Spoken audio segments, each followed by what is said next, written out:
सानाम को जोहार बिलासिनी Tudu official channel रे सानाम को सागुन दाराम तेहेኛ वीडियो दो हुयुक कना जहां को ऑलचिकी को विरोधिया ऑलचिकी बाको कुसिया कना चेद चेद दाबी को दोहो का ओना को कटी ñel ñok takoa bon Devanagari लिपि रेना जिंदाबाद मेते नारा को लगाया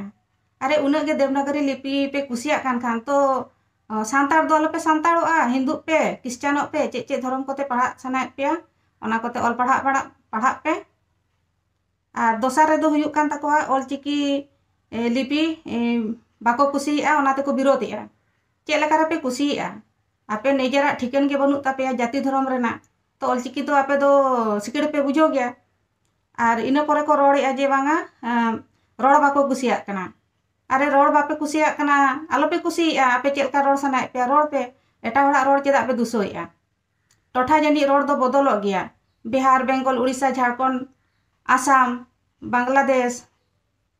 नेपाल आयमा आयमा जगह रे सांताड़ मेना को चे झोतो होड़ा रोड़ मिदुक कना से समानोग गया टोठा जनी रोड़ दो बदलो गया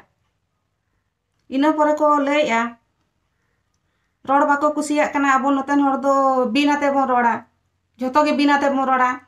आपे लेकान कोकलो सांताड़ के बिनाते को बिन रेना माने मेने हो पे बुझोआ चेद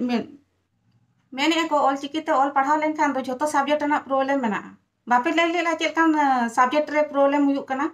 ओकार पे प्रॉब्लम आपे तो गोटा दुनिया के प्रॉब्लम तापे ऑलचिकी बापे चेदो हाना नो पे बहाना बड़ाया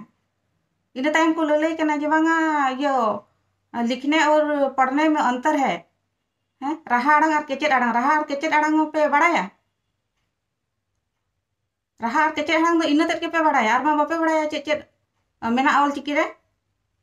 मु टुडे गले टुडे रेला फरका ओहत ओना को मा बापे बड़ाया ओका ओका करे लगा तो चेद लका रहा को आड़ांग होचोया हिंदी ते देवनागरी ते मासे ऑल पे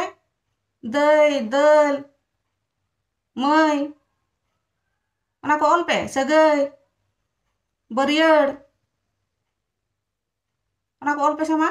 चेलका देवनागरी ते पे ओना गले टुडे लगा कते पे ऑल चोया आर को मेन कना जे हिंदी रे दो क चो प तो ओना को मेना आर ऑलचिकी रे दो गो जो ब तो ओना को मेना ओना को मा ओकारे मेना ऑलचिकी रे ना ओना ओते बापे बड़ाया आर हाना नो पे लैया आर को मेन कना ओनतेन होड़ दो आबेन अबिन ओना को रोड़ा आले मा जोतो होड़ मा अबिन मा बाले मेता को कना सापे दो माने आपे मेन कना हानार होयार उनको को गे अबिन अबिन ले मेता को एटा होड़ दो बांगा एटा होड़ दो आपे चेदा आपे मेता को आपे एटा होड़ मा मन सम्मान एमो मा बापे बड़ाय दो मन सम्मान एमो पे बड़ाया आपे मा गोटा दुनिया रे सांताड़ पे माने चिली हम आपे मने आपे सांताड़ दो जनी सांताल परगना रे मेना को आर ओकार हो बनु को आर ओकार हम बाको ओलो पढ़ा कना आर को मेन कना ऑलचिकी लिपि दो माने झारखंड रे लागू लगित अड़ी को छुटो कना ऑलचिकी लिपि लागू गया तेहें बांखान गपा लागू गया आले लागू होचोय गया चेद पे चिके पे तीना पे विरोध पे आर को मेन कना पूरा भारत रे देवनागरी लिपि ते सांताड़ी को पढ़ा कना ओकार को पढ़ा कना भारत रेना कथा पे लई दो आपे सांताल परगना छाड़ा रे ओकार हो देवनागरी लिपि ते दो सांताड़ी पारसी दो बाको ओलेया जोतो होड़ गे सांताड़ी ते जहां ऑनर्स को दोया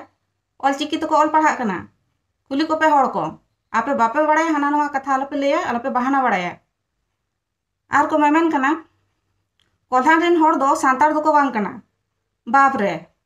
सांताड़ तो जनी आपे सांताल परगना रे मेना को आर ओका दुनिया रे बनु को कोल्हान आर पूर्वी सिंहभूम रे दो सांताड़ दो बनु को अड़ी शिक्षित तो अड़ी पंडित पे लेगो कना रिसर्च के ये कते नेल पे डाटा कलेक्ट कते नेल पे ओका डिस्ट्रिक्ट रे जास्ती होड़ को ओलो पढ़ा शिक्षित को मेनते फर्स्ट रे रांची मेना सेकेंड रे पूर्वी सिंहभूम मेना डाटा कलेक्ट कते नेल पे और आपे तीना नंबर रे मेना पे आपे 17 नंबर रे मेना पे सांताल परगना ओलो पढ़ाव रे कथा पे रोड़ेआ आर को मेन कना नोआ ऑलचिकी लिपि विरोध खातिर ते झारखंड को बंदा रैलिया को सरकार दाबी को माना होचोया तीस सरकार आपे दाबी बाय मानावा और ऑलचिकी पे विरोधा आपे सांताल परगना पे विरोध दाड़े और का दुनिया रहा बांगा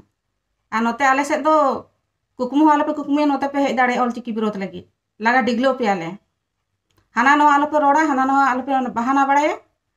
आपे दो बुझे कना पे सांताड़ दो पे बांग कना सांताड़ खान दो हुना ऑलचिकी दो बापे विरोध किया हाना नो बापे ले किया जोतो सो बहाना कना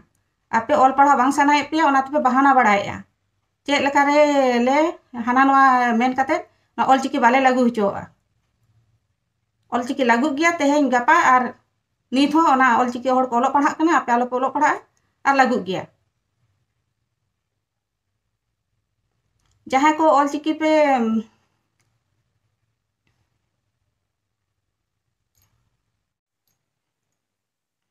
ऑलचिकी बॉया को नवा वीडियो नेल काते ओका लका पे बुझोएआ कमेंट ताबन पे शेयर ताबन पे और लाइक ताबन पे चैनल सब्सक्राइब कर ताबन पे मा दोहराते सानाम को जोहार।